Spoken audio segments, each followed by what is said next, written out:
Hey everybody, so I recently got early access to Europa Universalis 5. In that, I think week and a half now that I've had access, I've put 110 hours into the game. So for this video, I will be sharing my first impressions of it. My early access stipulates that I can talk about the game as much as I want, give any feedback as much as I want, but I cannot show anything in the game. Unfortunately, that means the best thing I could think of doing to show on screen for this type of video was to just show a map of Europe and generally go over it. This map is over a year out of date, unfortunately, at this point, and I can point out what things are horribly inaccurate about it, but as I cannot show anything of the game, and my videos tend to be me more just talking and just... I guess I'm going to call this video, it's going to be sort of a podcast. If you're really interested in just listening along, lots of people always put in my comments or anything like that, they like to use my videos in their car while sleeping or anything like that. That's really how I intend this to be used. Visual stimuli, let's call it, are going to be at an all-time low, unfortunately, because there's just not much I can do about that, right?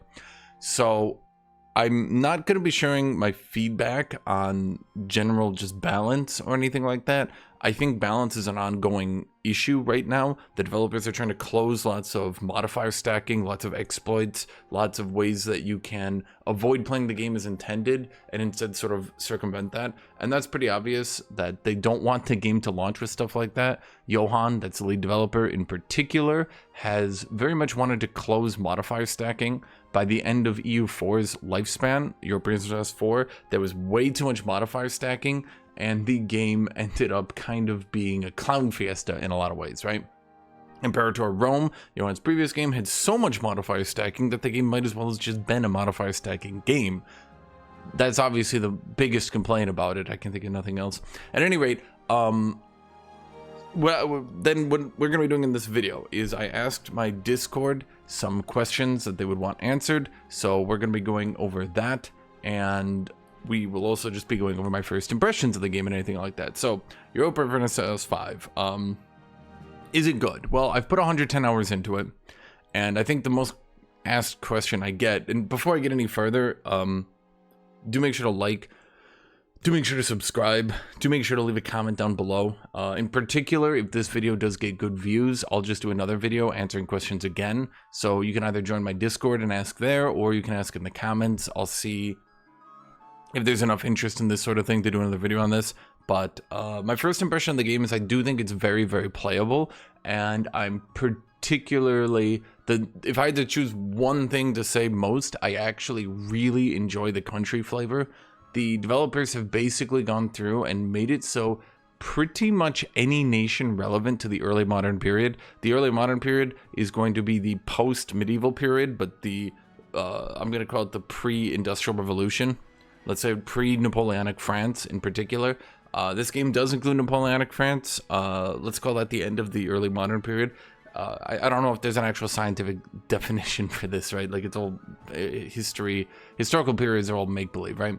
At any rate, the early modern period, any nation relevant to it has some sort of flavor right now. And I think when you guys play the game, you will notice that very, very quickly. So, for example, and this video is, again, I don't really want to focus on individual balance or anything. We're going to be going way like an overhead perspective, right?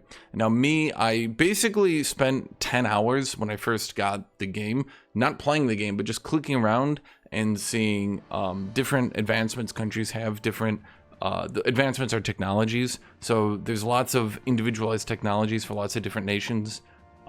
Those basically form your national ideas, to give you perspective on that. So in EU4, you would very much have national ideas, and your nation would get buffed just for picking ideas. So some nations were just better than others just because. And while that's not entirely false in this game, some nations are obviously better just because.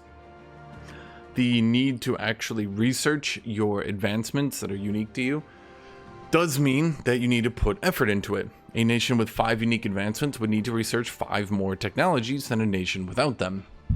That does kind of put you at a little bit of a disadvantage then, because a nation with no unique content, and there are some, not many that you would be interested in playing, but there are some of them that don't have any unique content. Those nations aren't as disadvantaged as you think because they don't have to research then these unique stuff. Now, of course, EU5 compared to other games has a lot, and I mean a lot, of levers to pull, things to add to a nation that will make it unique. So in EU4, you had events, government types, buttons to press, and that was introduced later into the game's lifespan.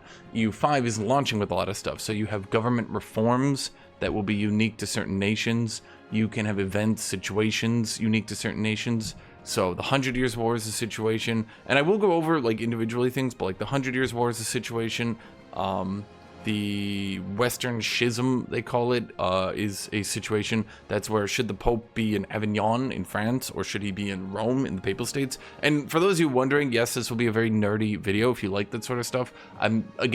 I'm looking at this more as like an overall experience, not just a video game with modifiers stacking with numbers. I actually really think this game is a fantastic showing of the early modern period. If you're the sort of guy that really liked EU4 for learning for history, for giving you that spark in, you know, at the very least going to Wikipedia or going to YouTube or anything like that, if that's what you really enjoyed about EU4, then this game is going to be absolutely fantastic for you. Now, this map is very out of date, and I'll try to point out, if I ever show anything in particular, I'll point out where it's out of date. But EU5 does have unique government reforms, unique advancements, unique events. It can have unique laws for certain nations. Now, laws will just be modifiers for the most part, but just having things like that makes each of these nations feel unique. And as I did mention, pretty much every single nation in the game that is relevant to the early modern period has some form of content. Now, I do specifically say any nation relevant to the early modern period. If your nation, for those of you who are going to go down in the comments and type out little, I'll go over what nations I would then say are relevant to the early modern period. Obviously England, obviously France, obviously Castile, Portugal, Aragon a little bit. They do get some stuff, not a lot. Scotland, once again, they're kind of like in that Aragon territory. They do have some unique content. They do set up them for history with events and things like that. So nations that are lower on the tier will get some events. They'll get some things telling you like this is what the nation is doing at this time. This is their history. They might get unique advancements, but they might not get unique government reforms. Some of them do, some of them don't. It's really going to be it's going to be a lot of I don't even know what the way to put it is, right? Like it's going to depend on the nation, right? So like I know from Milan, they have a unique cabinet action they can do, but you might not get a unique advancement or cabinet action or anything like that if you play Scotland. I haven't personally played Scotland. I did look around at them, right? So Scotland, Castile, Portugal, Aragon, France, Milan, Venice. There's a event. Those of you who are Italian, there's a coalition against Della Scali, I think his name is, to destroy Verona. And then once Verona is coalitioned and torn apart, then Venice can rise, Milan can rise. Milan has some events related to them trying to reform the Lombardy kingdom. Naples obviously has content where they can try to keep their PU with Provence. It's not very possible, but you can try to do it. They can take Sicily, form two Sicilies. Albania is under Naples. Northern, what is it called? Achaia? I think that Greek island is called Achaia. That one's actually Neapolitan. That's under Naples, not under the Byzantine Empire, right? So you've got Naples here, you've got Naples here. Sicily owns the Athens area over here as well. So the Byzantine Empire, on this map, which is very out of date, the Byzantine Empire looks like they have solid control over Greece and Western Greece, but they really don't. The Italians are still there. They're still vicious, right? Although I haven't actually seen them kill the Byzantine Empire or even take land off them. There's events for Bohemia, the Hussites. I haven't seen the Hussites too much. That will come up later in the Q&A though, because I have read through what you guys asked and I will be answering. Lots of events for Austria, Poland, Brandenburg, the Hansa, who you can't see right here, Teutonic Order, Lithuania, Novgorod, Muscovy. There was nothing for Kiev, but they pretty much just got 2v1. Poland and Lithuania just pulled a series of 2v1ing everyone over here, right? These two just pretty much conquered all this stuff by just 2v1ing them over and over and over. Moldavia forms the tribes into a march under Hungary. They're actually shown as tribes in the current version. They're not just this blob right there, right? Denmark has content. Sweden has content. Sweden launches. Sweden's particularly, there are some nations that are very, very strong at game start because in age 1, you do start with your unique advances unlocked. so you do have a little bit of a boost. Sweden opens with 20% infantry combat. Military stacking, for the most part, has been removed. You can't stack that much military power in the current game. I would say the big outliers are Shimazu of Japan, Teutonic Order, the Ottomans, Sweden, Prussia a little bit, but Teutonic Prussia is like way out of line, but regular Prussia's strong, I would say, right? And just going over these nations, I do want to say none of these nations are memed. The historical context, like when you open Milan, it does kind of, you know, Obama giving Obama a medal meme here. Milan talks about how great Milan is, how they're gonna rise, how they're the North Italian star, things like that, right? But none of these nations are memed. Poland isn't just the cavalry meme, right? Poland has all these events and content related to the nobility kicking you, effectively just kicking you in the dick over and over again for like 50 years at game start. It does have some content. Their starting king, the last Piast, am I pronouncing that right? Hopefully I don't pronounce any Polish words right. I would hate to break my streak.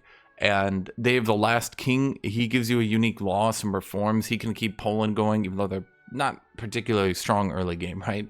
And there's just a lot of good content that way for setting up your nation. In EU4, you would have the event text that would try to be flavorful when you get a dynamic historical event. In EU5, the particularly notable ones just outright have a little in italics box describing the historical event. So you've got like, this is what the event is saying in game, but then they'll give you historical background so you can kind of learn on that. And for the most part, I've seen that the italics, the descriptions are actually pretty good. So I've learned some things about that as well. If you took an interest in the early modern period from EU4, you'll definitely take an interest into the late medieval, early modern period. This is like the very late medieval period, the ending of it, really. I mean, it ends pretty quickly into this game, right? And yeah, that's all I have to say. It's just, there's lots of content for lots of different nations. I mean, I could go through them. Georgia has stuff. Tunis is nothing. The Mamluks have a lot of content. Even Yemen, Ethiopia, they have a little bit. Anything relevant to the early modern period has something. Georgia does. Chagatai does. There's Timur, right? Delhi's got a lot of content. Vijayanagar has a lot of content. Khmer, which is not shown here as content. Majapahit is content. Yuan, Ming have content. The Japanese shogunate has content. Everything that you can think of that is relevant to the early modern period. Now that is me to say relevant to the early modern period. So Serbia is going to get content. Bulgaria, though, sorry Bulgarians, you know what I mean? Like, you can tell, like, anything that had an effect on the early modern period is going to be mentioned. Things that really didn't. So Bulgaria, I don't think Wallachia has much content either. These nations are obviously pretty low on the totem pole, right? Frankfurt's probably not going to get much content at game launch, and the developers have done a very good job in keeping away from Flanderizing nations, memeing them, I'm going to call it. So Poland isn't just every idea is cavalry, horses, you know, it's not just that. Poland actually has a lot of economical buffs about building up their nation, because they start this time period very not built up, but in hundreds of years they would actually have a pretty decent economy. They would still have the nobility kicking them in the dick, but they would have a very strong economy. The Winged Hussars, you know, because Siege of Vienna and all that, it's funny, right? But the Winged Hussars are not what makes, in my opinion, Poland. That's not the only thing they do, right? So when you look at it from that perspective, I think it's very well done as well. Brandenburg's got a bit of a rough start. They're under the Wittelbosch, and they have really negative events on that, but that will probably get rebalanced, so we'll see. So my first impression, if you want to call it that, is that I very much enjoyed the game for making sure that any nation you played, even if it did not have content to take it through the entire game, I could play Serbia and I could learn about their king. Their king has some unique events. They talk about taking Greece, things like that. They've got some unique advancements. At least in the first age, they've got the late medieval Serbian cavalry unit. They don't have anything after that. But at least for a little bit, Serbia isn't terrible, right? And yeah, so my first impression is good. I mean, obviously I put, again, 110 hours into the game. So I do think that playing through it is fun.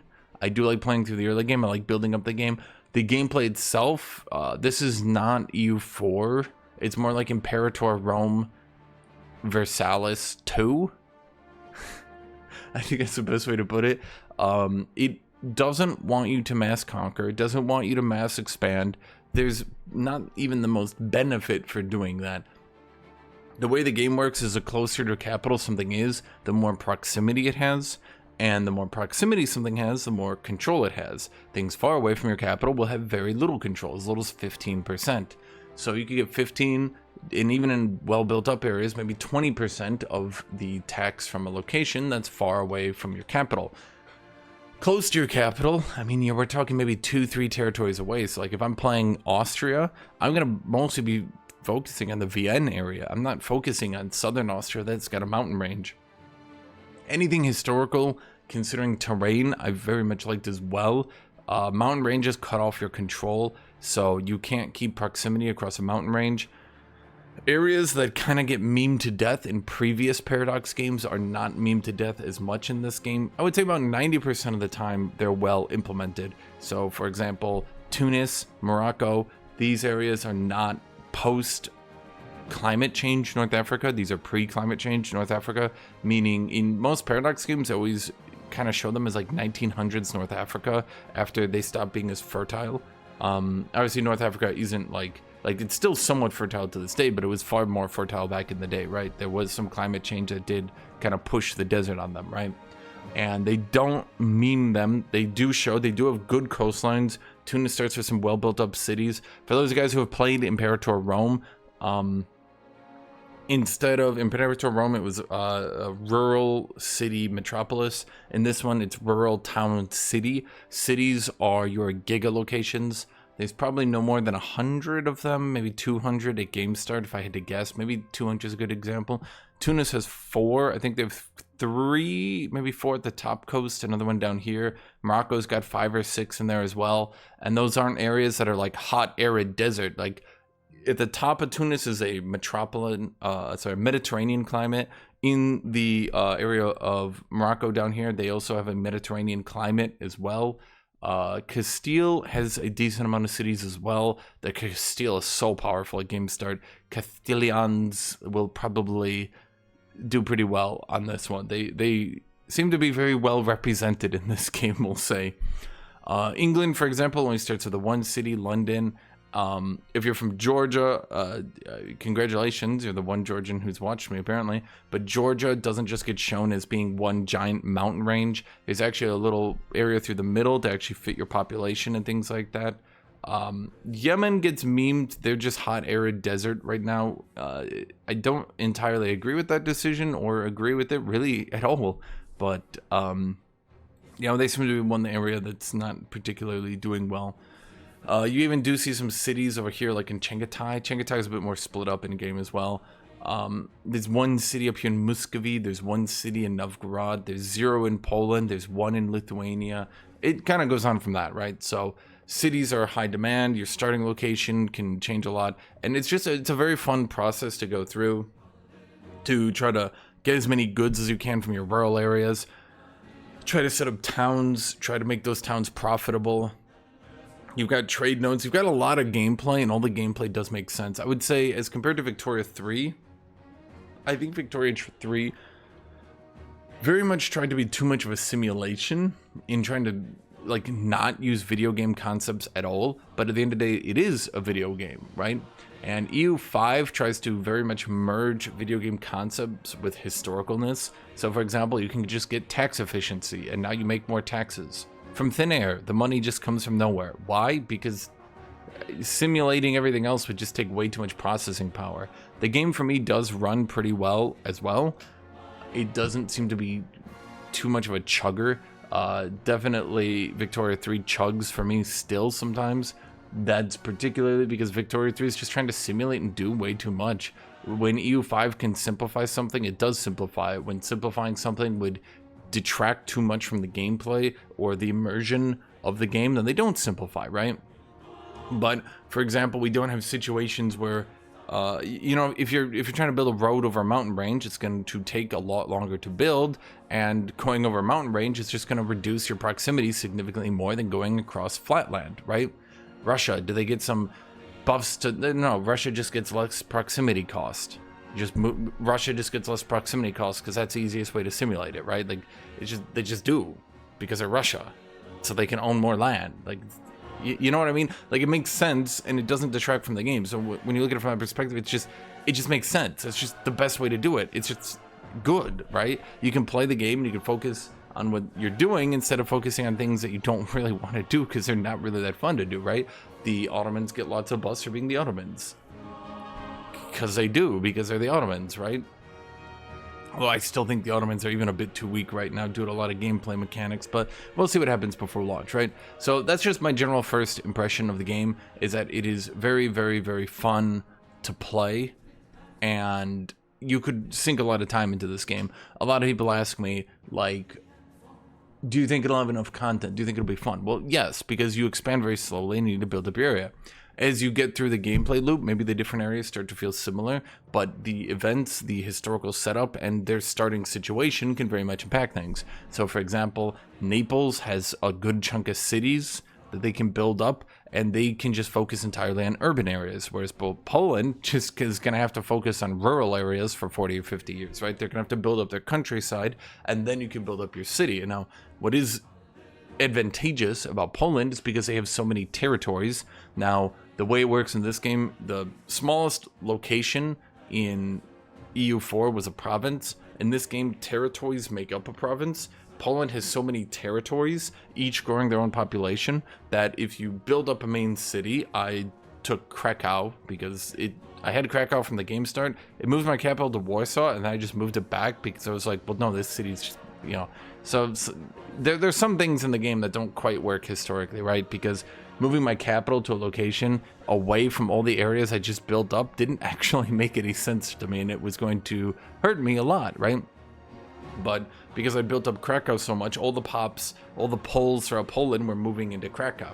If you build up a regional town, the pops directly adjacent to it will try to move in, someone should have jobs. So what I'm trying to say is it's trying to simulate like the build, the rise up of this stuff without being too much of a drain. So everyone in North Poland seemed to like Plock. I don't know why, but they were all moving to Plock. I couldn't figure that one out, but they really liked Plock. So Plock ended up becoming my major North Polish town simply because everybody moved into it. And that's one of the things I always liked about Imperator, was just sort of like, oh, I guess we're doing this now. Like, this is just going to be a really good city, I guess. And that's really the feeling I get. So you build them up. Is building up your cities too complicated? No, early in the game, you're going to micromanage a lot more, and you'd be like, we're going to build this one building, this one building, this one building. Later in the game, you're just going to be like, here, just build 11 of these here, and I'll go look at you in like 5 years and see if you actually got it done, right? So as we go from 2 towns managed as Poland to 10 towns to 20 towns to 5 cities and 50 towns, right? A lot of times, it very much does scale the ability to macro this stuff together way better. So you don't need to feel as much. There's also a lot of automation. Some people haven't liked the automation. I think the automation is absolutely fantastic. The ability to automate your trade, that doesn't mean you can't manage it. You can go look back at what the trade did. So you can go analyze your trade and be like, okay, well, here's the open trades. Actually, I don't like this one. Let's close this one, and I want to open up this trade here. But then otherwise, it would be automated. You can also automate your building so that if you have over, let's say, 1,000 gold, the game will just start building buildings for you because you're obviously preoccupied. Or you could not do that. It's all up to you. There's a lot of automation. You can carpet siege on automation. You can siege individually on automation. All that stuff, right? So I think that the automation system is really good. So that's my first impressions of the game. I think I really like the gameplay loop, and I do have to put a lot of time into this game, and that's why I haven't been doing anything these last few days. You probably noticed I've been kind of MIA for the last week. That's because, for example, yesterday I put like 12 hours into playing Poland. Maybe more than that. It was like 14. It was maybe 15, maybe 16. I didn't get much sleep last night. At any rate, you need to put a lot of time into this game to play it. Just to get Poland to 1500 took me that much time, and a lot of that was spent at 4 speed as well. I don't think the game will take 70 hours to play out a campaign, but I would say like 40, 50 hours is a bit reasonable. This game is long. At the end of that entire time, I had Poland, that I had the Teutons, I had taken Eastern Pomerania, and that land back from Brandenburg. I can't remember every little historical tidbit, right? So I had kind of like 1444 Poland, but a bit bigger because I owned the Teutons, and that's what I owned by late 1400s. So the game pace is slow, but it's very much about building up your country. This is Johan, the developers, every time someone finds a way to make this game into a conquest simulator, they do change it, and some people are annoyed at that. I've seen on Reddit some people don't like that. It's like, oh, don't nerf it, that you're ruining my fun. Well, okay, so first off, shut up. I really hate the anti-nerf culture. Like, nerfs keep games fun. They keep you from power creeping. They keep you doing the actual intended gameplay, right? And the intended gameplay here is not just chain conquering everything. It's setting locations up. It's setting up towns, cities. It's managing your area. Yes, you can make vassals. Yes, you can conquer, but the conquering in the wars, that becomes from you setting up this grinding giga economy that can in turn churn out these huge standing armies that you would need to actually go into conquest sprees, right? Okay, so with that all said, let me go through my Discord right now, and I had people over the last few days ask questions, so we've got a decent amount, not an infinite amount, but a decent amount. So we're just gonna go through these. Let me get a drink of water. Okay, so are Byzantines actually OP? No.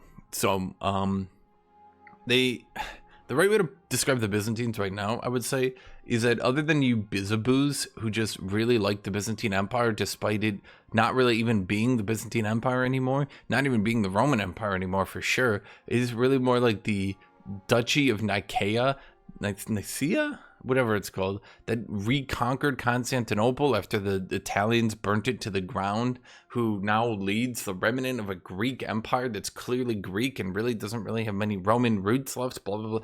I'm going to go ahead and disagree with everybody. But if that's you and you just want to take that and rebuild that, that's your reward. So far as the actual in-game reward, you don't really get much for doing it. Your advancements, I don't think, are anything spectacular. Unlike EU4, you don't just get to core the entirety of Europe or anything weird like that. You don't get really overpowered missions or anything like that. Your reward for keeping the Byzantine Empire alive is keeping the Byzantine Empire alive, right? You don't get special, there's no medal that they're going to put on you, no, ooh, good job, you really did it, you're super special, right? Most nations start the game with a bit of money, and by a bit I mean like hold on. Sorry, 400 or 500 gold, somewhere around there. I know Morocco starts like 600 gold. Delhi starts with like 1,000 gold. Generally enough gold to get you into the game, to build some buildings, to kickstart your economy so that the early game isn't as slow, things like that, right? The Byzantines not only don't start with money, they actually start in debt. Now, what the Byzantines do have is the Cataphract Special Unit, which they don't actually start the game with any built. Now, in Age 1, which lasts for, I think, about 10-15 years in game, so not a long time, but in Age 1, before people go to Age 2, and then they research the better units, and before they build the better units, which can take a long time. So for about 30-40 years in game, the Byzantine Cataphract is far and beyond, I think, the strongest unit in the game. I don't think that there's anything that really comes close to it. The Byzantine Cataphract is insane, but you have to afford it on the Byzantine budget. The Byzantine budget is not exactly great. You need to pay off your debt. You have no money to build up your starting economy. Sorry, guys, sniffles. So instead of having an economic advantage, you will often not have an economic advantage. So for those of you worrying that the Byzantine Empire is going to be OP, it's really not. And there's also a lot of events and things that hurt you. Now, it's not to say if you just start the game in day one, no CB the Ottomans, you will beat them. You will be able to destroy them. They have about 6,000 levies. You have like 11,000. So just from an army perspective, you have them nearly 2-1. There's no amount of buffs that the Ottomans can do, even though they start with a very good general. And generals do use all three stats now. Instead of only mill, generals will use a combined admin diplo mill. I actually really like that as well, because in EU4 it was too common that you would roll like 11 generals and one of them would end up being like a 6-5 or a 5-6 or even a 6-6, and you just go with them. And the individuality kind of didn't really feel like there. You know, if every nation can have a god general, then no nation does, and they're all just regular ass dudes, right? And so I definitely do like the idea that god generals have to actually be good at basically everything. Unless you're Timur, then Timur is just the emperor of mankind level tier character. Like, oh man, Timur is insanity. But at any rate, yeah, I would not call the Byzantine Empire OP, but they do have some cool stuff. Is the Oreo strat still? I don't know what that means.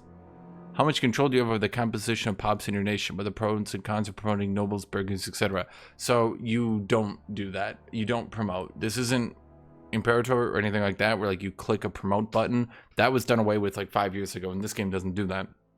Pops promote if there's a job available for them to promote to, or there's a selection available. So you can choose an estate action that gives you 100 more clergy in every city, and then regular peasants will promote into clergy. You can say, but that's not historical. Well, shut up, it's a game. Like, they're doing their best to simulate it, but if they try to simulate every little detail in that a cleric needs to give birth to another cleric so that you can have more cleric capacity, like, it's just not going to work, right?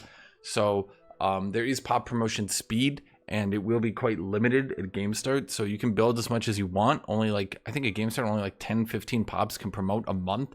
So when you have a city of 100,000 and we're talking less than 200 people are promoting a year, not gonna be great. So you're gonna have to get libraries, you're gonna have to get universities, you're gonna have to get technologies that can help you promote. The game start, again, this is a slow grinding game. So you can build buildings. Each building goes to a different class. There's buildings for soldiers, laborers, burghers, nobility, clergy. I think that's all of them. There's also some buildings for peasants, but they're not very strong, as you might imagine. Peasants are also kind of dumb. I'm going to be real with you. The best classes in the game right now are obviously the burghers, number 1, clerics, number 2.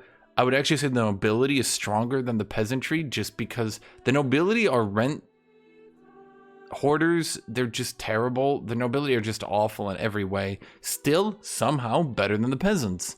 The peasants are just like unwashed masses of idiots. They really do not want your country to be stabilized. They don't want it to be centralized. They don't even want you to be innovative. They want you to have a nice, rural, traditional, crap economy.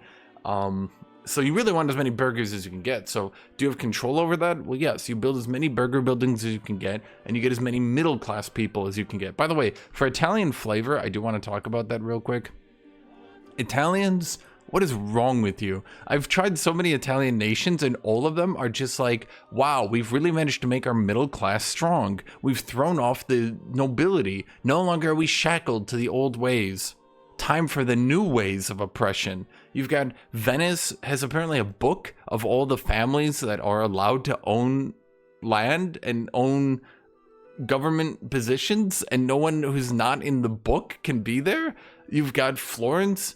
A lot of banks go bankrupt. The Medicis rise up, and then when you have a peasant revolt because the peasants are being taxed and worked to death, the Medicis rise up, and that family, what do? They beat the shit out of the peasants so they get back in line. Oh my god, the Italian flavor is so bizarre to me, because it's like all the North Italians are like, time for new waves of oppression. And then you got Naples that's just sitting down there like, I love being rich.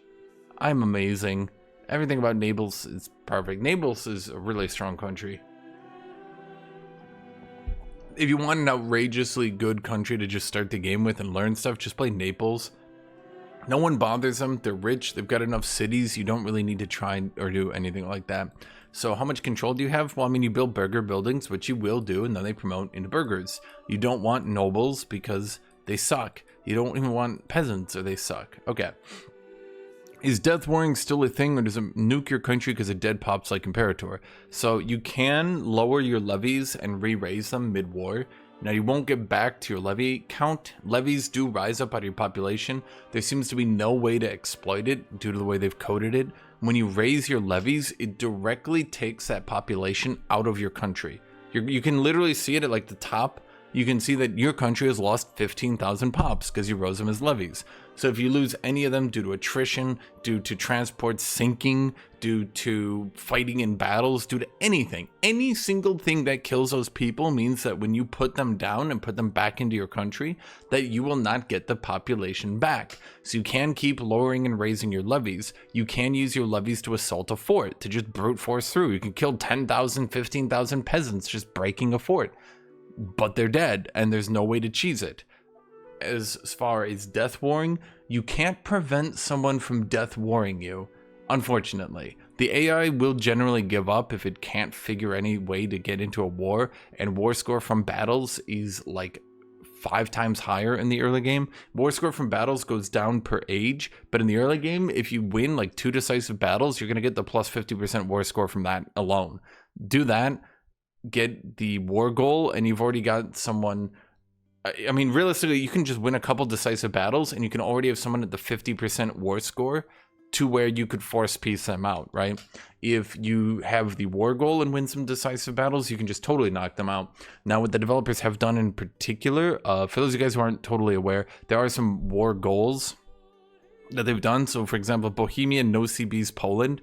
Bohemia taking land in that war will be 100% more war cost. So, you know, if they want to take land worth 10% war score, it would actually cost them 20%. On the other hand, Poland can take any land at normal cost. So the defender does have some advantage from that perspective. The guy being inted, if he does turn it around, is massively rewarded for it, right?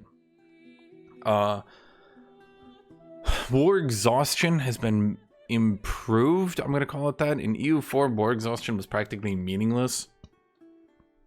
It gave you like core creation cost and unrest. So if you were like mass expanding, it was kind of a big deal, but you could easily just pay it down and you could kind of ignore it for the most part. In EU5, war exhaustion gives you reduced morale, reduced production efficiency, reduced pop growth is a big one. And so because of all those, let me lower my camera a little bit here. Because of those, if you are death warring, you will be hurt for it. And you can't stop someone from inting your nation. You can't stop people from forcing a war from a multiplayer perspective. You can't force people to not death war into you. But it is, again, quite easy as a defender to get massively rewarded for doing that. And as the defender, it definitely means that if both players are being smart, they're going to have to come to a conclusion that like this isn't really worth playing out anymore. We're destroying our nations. Some people might just say, okay, well, screw it. I'm already dead. Let's just pull this off completely, right? But the ability to generate war score from battles way quicker, I would say, does lower. Yeah.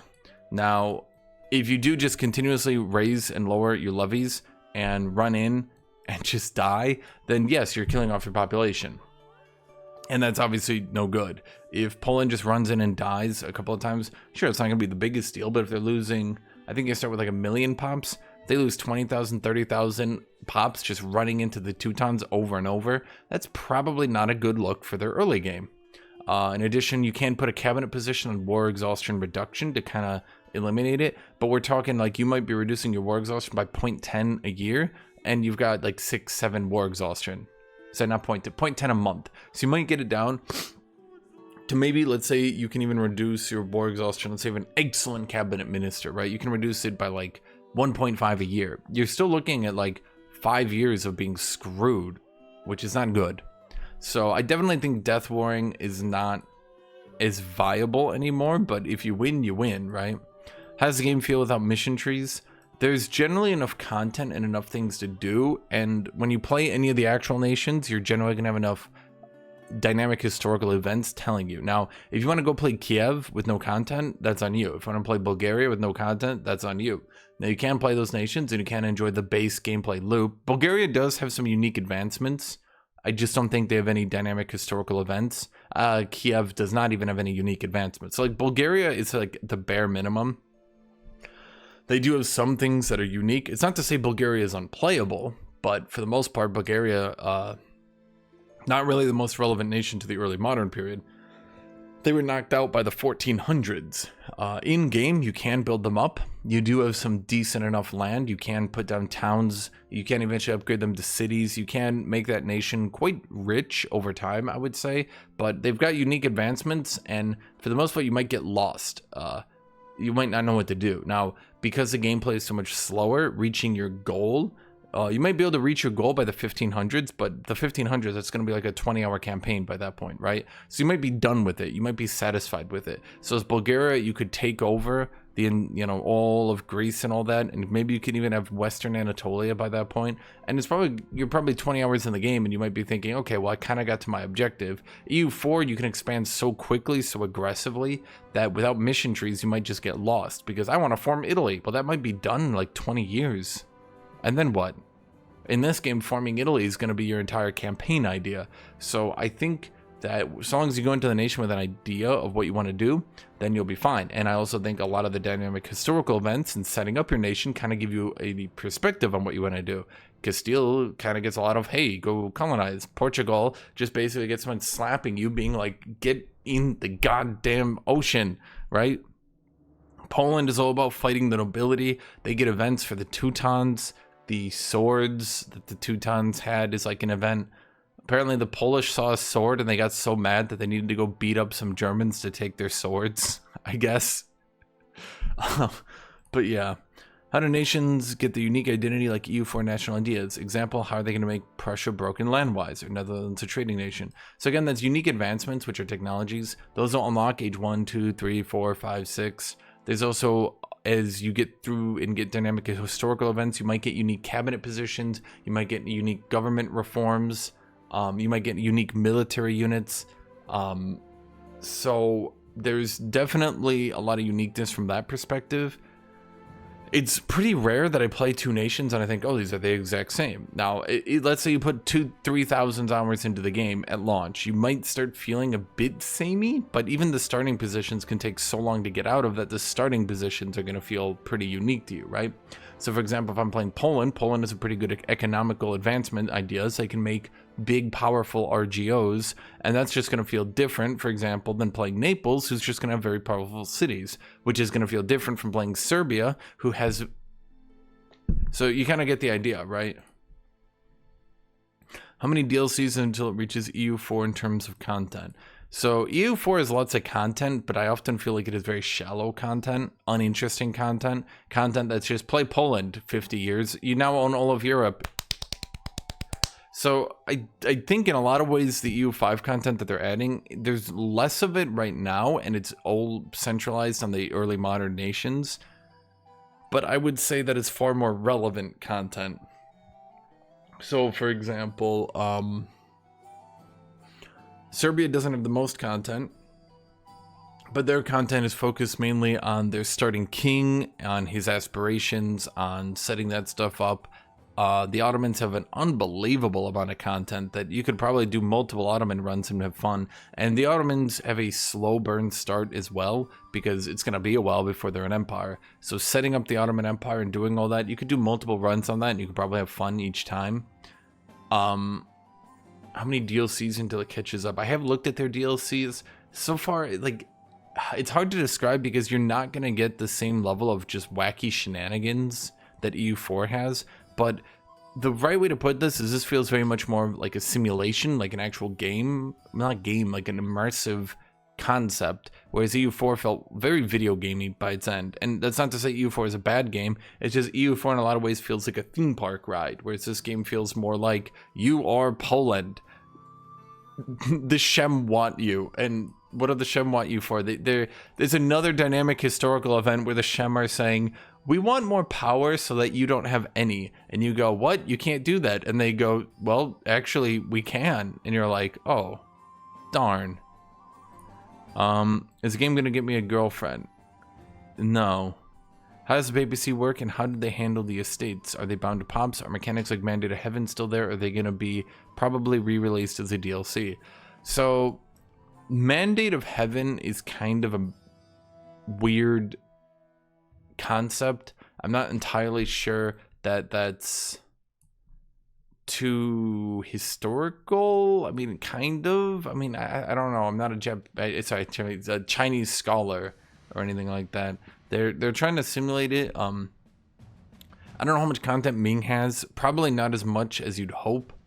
I think they obviously do some stuff. You start as the Yuan dynasty, which some people don't like. You wait. Eventually you form Ming. Ming gets huge mechanics. They get like 98% war score cost reduction against the Yuan dynasty. So you can take like all of North China in one war, go back in another war, go back in another war. So there's definitely things like that. Pops are bound to estates, yes, 100%. Estates basically are your pops. If you build a burger building, it's for the burgers. I don't think there's any buildings that are like multi-pops or anything like that. Situations are their big thing. So like you have the Tartar yoke. I do think situations a lot more tell a historical story than have many gameplay considerations. The Tartar yoke doesn't really have much gameplay to it. You sit there and you pay them until you don't. The Guelphs and the Ghibellines in Italy don't really have many gameplay considerations. You sit there and you try to build up your country so your side wins. There's not much to interact with or do with it. The 100 Years' War does have a lot of content. There is the Pope of Avignon versus the Pope of Rome. You can have one side win if you prep for it, but overall that you don't really have many things to do other than play the game to get it done right, you know? Timur does come in. Oh my god, Timur gets a kill feed. He gets a kill score. Timur literally is... So the Plague has a kill score and Timur has a kill score. And I find it really funny because I do believe the game is saying Timur is as deadly as the Plague. It tracks his kills in battle. Unfortunately, it doesn't track his kills via looting, slaving, anything like that. I find that a little bit unfortunate because Timur Lane, for those of you guys who don't know, Timur the Lame, as the Europeans knew him. He was a dude who is, due to his complete obliteration of Delhi, due to his complete annihilation of the Nestorians in Persia and just generally the Persians themselves. He's why there's no more Christians in Persia. It's said that potentially he killed up to 5% of the world's population through his wars. And yes, he gets he's very funny, that one. So I definitely think there's a lot of content, but a lot of this content is based on historically immersing you. How much replayability are you going to have? A lot, I think. I definitely do think a lot. But again, EU4 is... You play a nation, it's fun. You play a nation, it's fun. But it feels very video gamey. And I'm not saying EU4 is a bad game. But if I went and I played Georgia, I would have a very different experience playing Georgia than playing Poland, than playing France, than playing the Byzantine Empire, because they've got a unique situation to start with. They probably got some dynamic historical events. I haven't personally played them, but I've looked into them. They've got a different situation going. Now, this isn't Georgia's. A lot of this setup here is completely different. So the Jalayirids, they redid most of this stuff. This stuff was just not historically accurate at all. Nah. Yeah. So... They redid a lot of that. How does market domination work? Can you control it? So each area has a market.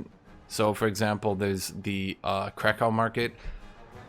You will have market control. That is a effect.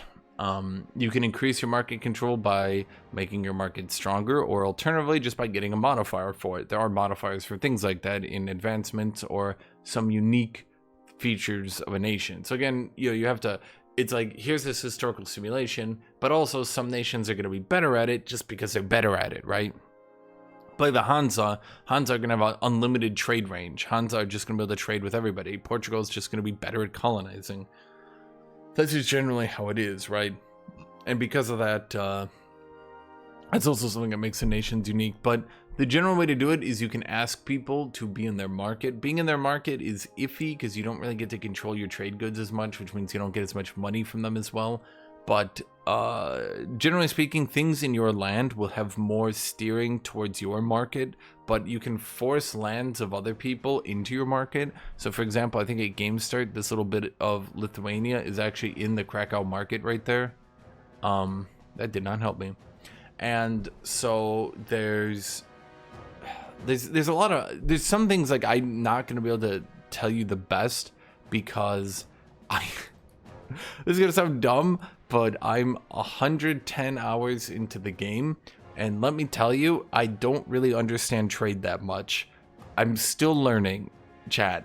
I'm doing my best, but like I'm telling you, you're going to be learning everything about this game for a while. It's going to take you a while to learn this game. Don't think I'm any sort of expert or anything like that. Like, this is going to be a very, very long process where people are going to be putting months of their time, and then someone on Reddit is going to say something and you're going to go, oh yeah, that makes sense. Yeah, I've been playing the game wrong the whole time. How important are navies? Can they be used on peacetime for actual important stuff? So I have not played a navy nation that much. Unfortunately, my Polish did not make the best sailors. I've played a little bit in Naples, things like that. You do get war exhaustion for being blockaded. As I have mentioned, war exhaustion is really not good. You don't want it on you at all. You want exactly 0 at all times. If nothing else, it affects your pop growth, which is bad. You do not want it doing that. So blockading someone is really, really bad. So far as the rest of the question, could it be used on peacetime? I do believe in the current build, you can use navies to push your market into other people so that you have a maritime presence. So that you can force coastal land into your market, things like that. I haven't personally done it though, which is why I'm a bit hesitant to answer that more completely, because I could be wrong or there could be some changes to stuff.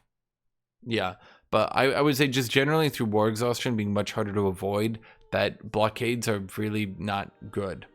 In Europa Universalis 5, the Hussites are represented as both a religious movement and a political force within the broader struggles of the late medieval and early modern periods.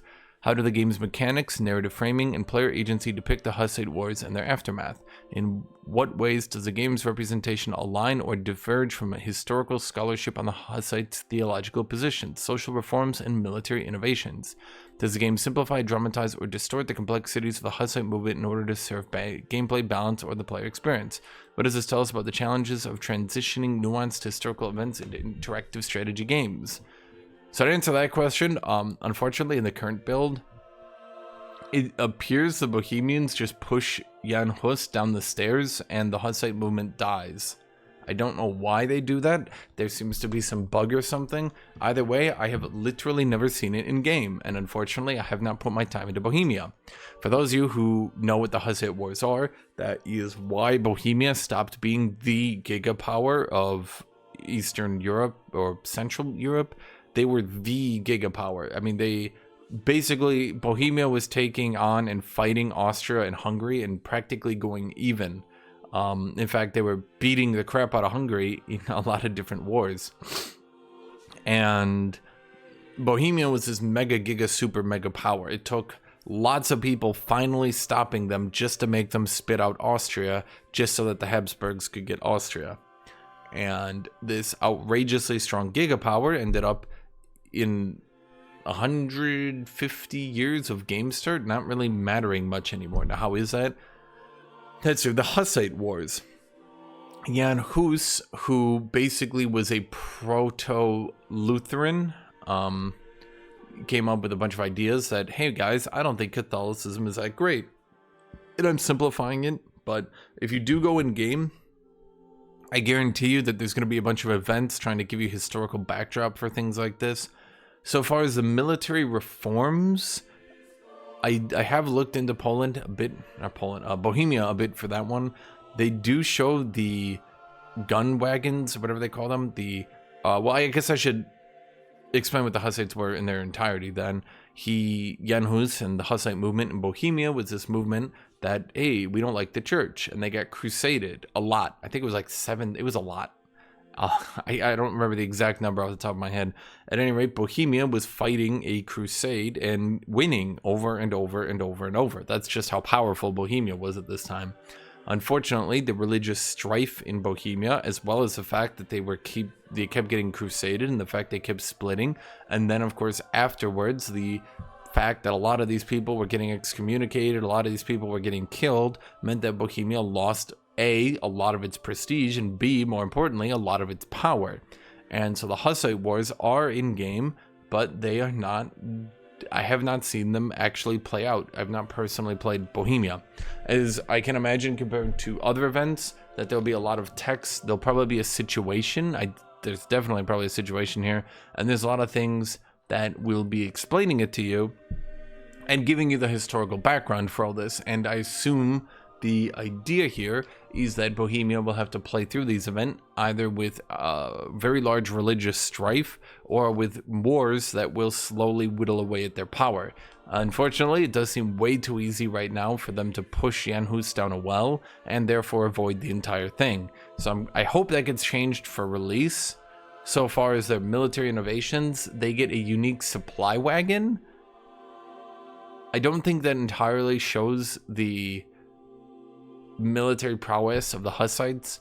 They had a lot of guns, and with their guns they often got wagon circles and shot at people from wagons, which is very difficult for medieval weaponry to deal with, both because the wagons would block things like arrows and also because knights would have to get into the wagon, or they could hide behind the wagons. At either rate, they've effectively came up with the idea of a mobile wall, and mobile walls with guns were very hard for European tactics to circumvent. And unfortunately in game it does not seem that that is well represented. I'm not sure how they could represent it much better, but they gave them a unique supply wagon that can fight decently, which I don't think is a great way to have represented it. There might be some more ways, there might be some buffs, there might be some things like that. So I definitely think from that perspective it was simplified, the Hussite military prowess. As far as dramatize or distort, I don't know because I haven't seen it, which is actually frustrating to me because I've wanted to see it. I want to see what they're doing with the Hussite movement. I have seen for other things, though, that they have simplified it a little bit. So for the Pope in Avignon or the Pope in Rome, they do go over the background and they do give you some historical information, but other than blocking the Curia, and I do see another question that asked about that. Somebody asked about the Curia. That's why I didn't answer it at the time. Did somebody ask about the Curia?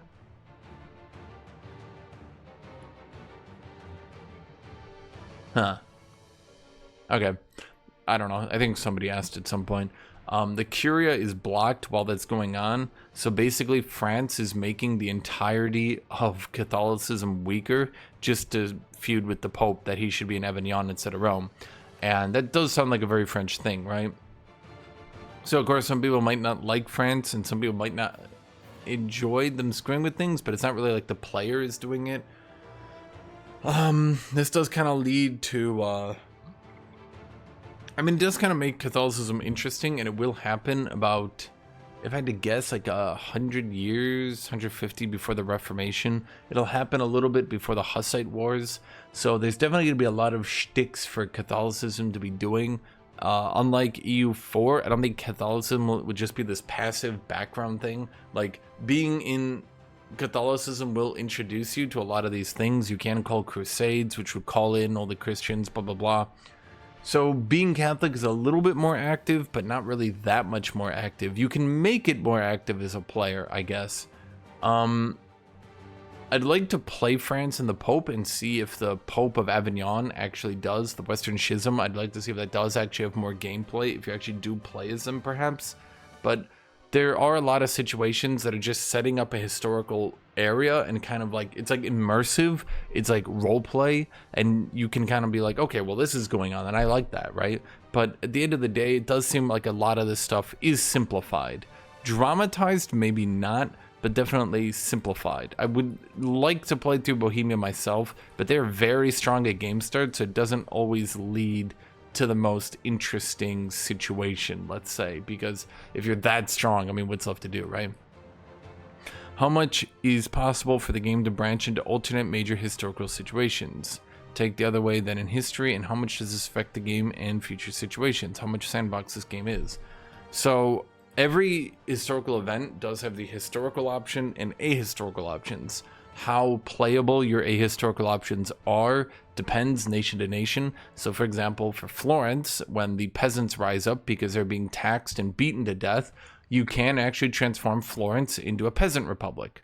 On the other hand, when the nobles rise up in Poland, there's very little you can do to oppose them.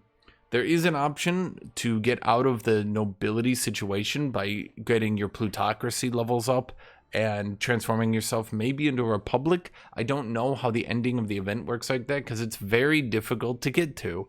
The devs didn't really make it the most possible, right?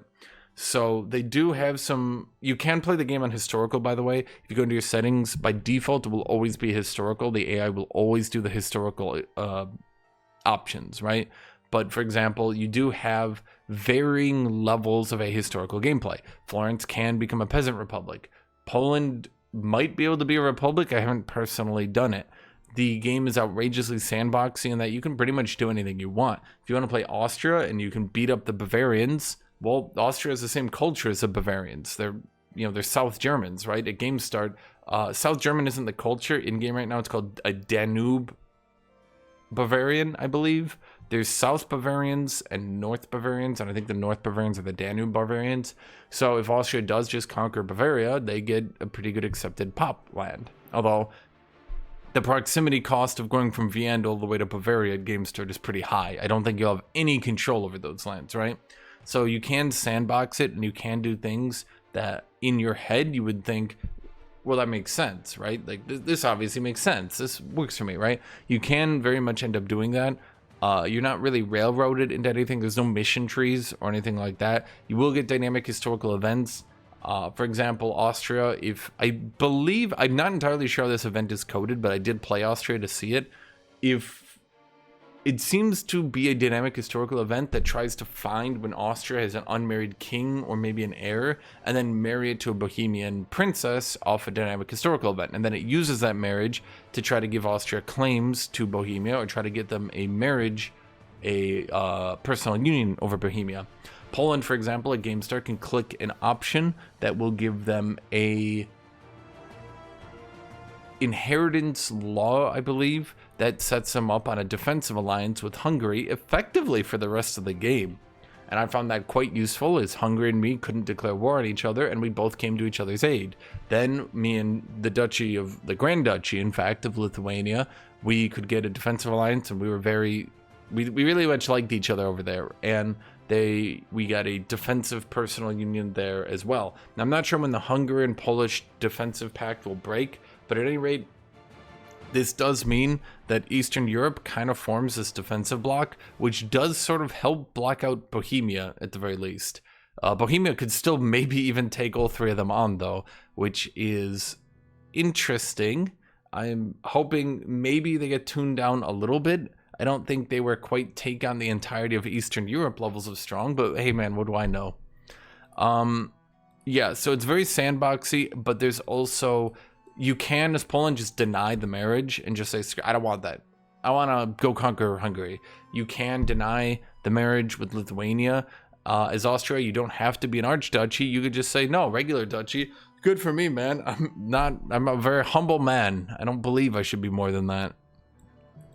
How is performance really? Is multiplayer reasonable? So you will need a good computer. Will you need a Victoria 3 level computer? Probably not. Will you need at least a good computer? Yes. This is not 2015 anymore. If you've never upgraded your computer since EU4 for EU5, then you're going to be running into some issues, and I highly recommend you do that.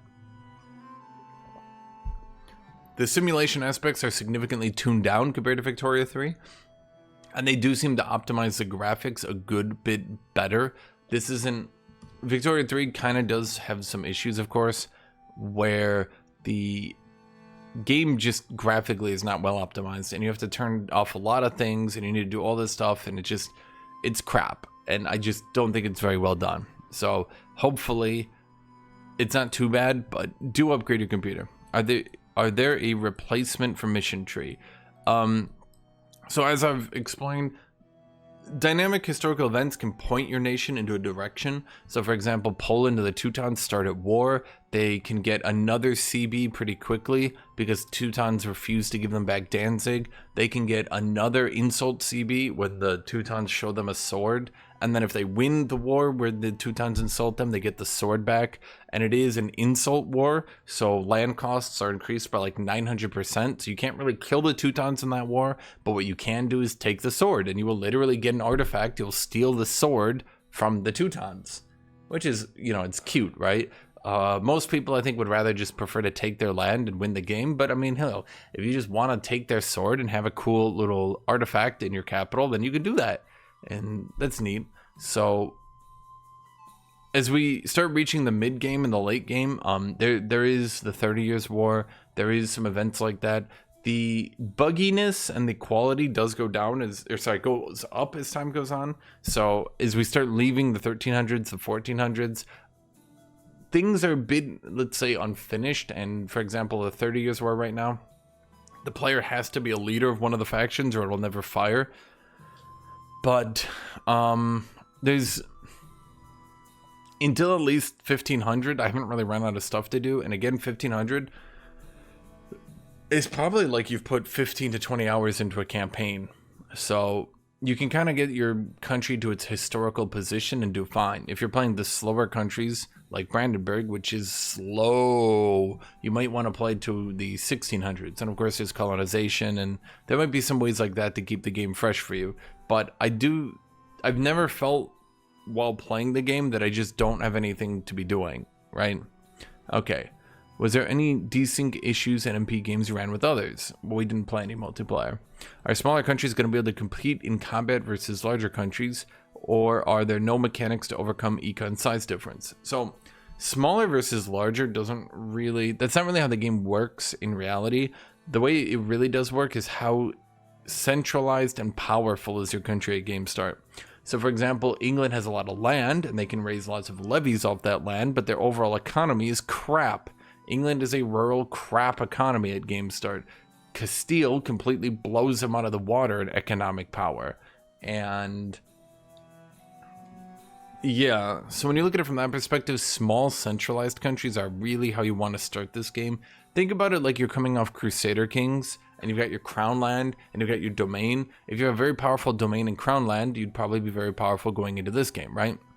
So from that perspective, you can catch up if you know how to play the game, but you will need population as you reach the mid to late game.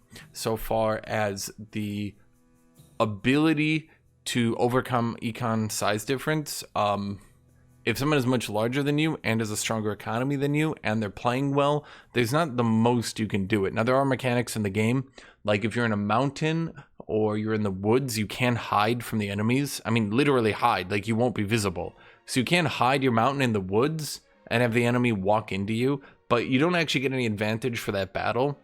So if you can't fight them, then you generally can't fight them, but you can bait them maybe into taking some negative battles that maybe you could achieve. There is obviously a front limit.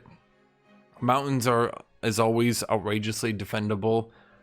If you've built up your country really well, the way manpower works in this game is on a per building level. You get a certain amount. It's not like EU4 where you just shove 30 mil development into a province and slap a barracks down on it for plus 50%. If you want to have like 8 armories in a city, then you need to pay and build for 8 armories to get 80 manpower. A smaller city might only be able to have 1 or 2 armories, but you only need to pay for and build 1 or 2 armories. So if you want a very large army with lots of manpower, you will need to build that. You can't just have it and then get it because it's there by default. So even someone with like a 300,000 population giga city is still going to have to be paying for, like, at that point, probably like 12, 15 armories. They don't just slap down a barracks with no maintenance and that's the end of that. They get the highest manpower forever, right? So countries without that much population aren't, basically they close the gap, but you also have to remember there's like EU4. If someone's got a 20k stack and you have a 10k stack, there's not really a whole lot of outplay you can do in that potential, right? Like there's not much you can do. But if someone is a 20k and you have a 15k, okay, maybe you can make this work, right? Yeah. So far as, and I do want to go back then to this question and answer this a little bit better as well. Death warring. So when you think about it in this perspective,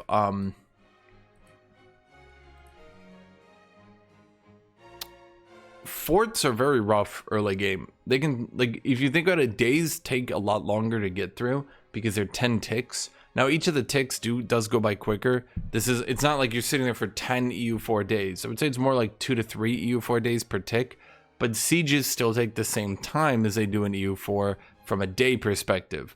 So you could be sitting there for a very long time sieging a fort, whereas you can be maneuvering around armies and sieging stuff very quickly.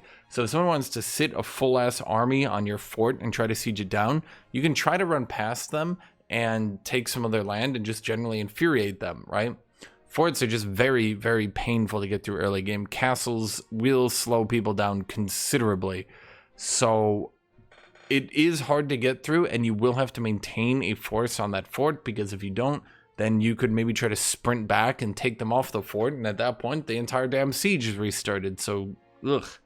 That's not to say the garrison will be deleted. If you did deplete the garrison, then it will need to replenish. Assaulting a castle with a depleted garrison is quite easy to do. So just consider that if someone keeps getting ticks on forts and the garrison gets down to like 100 from their 250, 100 garrison only takes like 1 to 2k casualties to get rid of. It's not really that big a deal. So that's something to consider. Yeah, there are things you can do, but again, it's like at the end of the day, this is kind of a macro game, in that if your entire economy is churning out manpower and prep for war, you're just not going to lose to a country that isn't. Okay. Thoughts on cavalry and general combat changes, because these are, I would say, the same system here.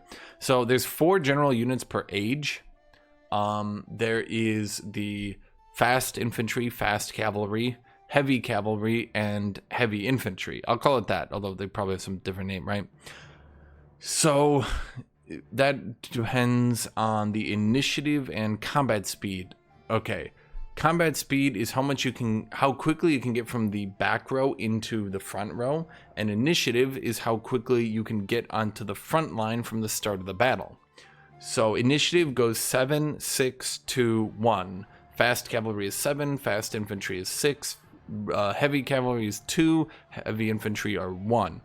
The way the combat plays out is cavalry do 4 times damage but take 2 times damage. Infantry take reduced damage per flank they have secure. So infantry in the middle with 2 secured flanks. This is like Crusader Kings 2. There are middle, left, right, okay?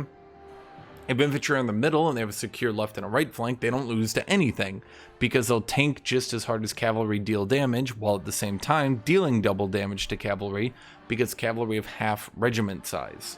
That's really important to know, because cavalry right at game start come at a size of 50 versus 100 for infantry. They're effectively taking double damage. The advantage of cavalry then is the outrageous damage potential in combination with having slightly higher initiative.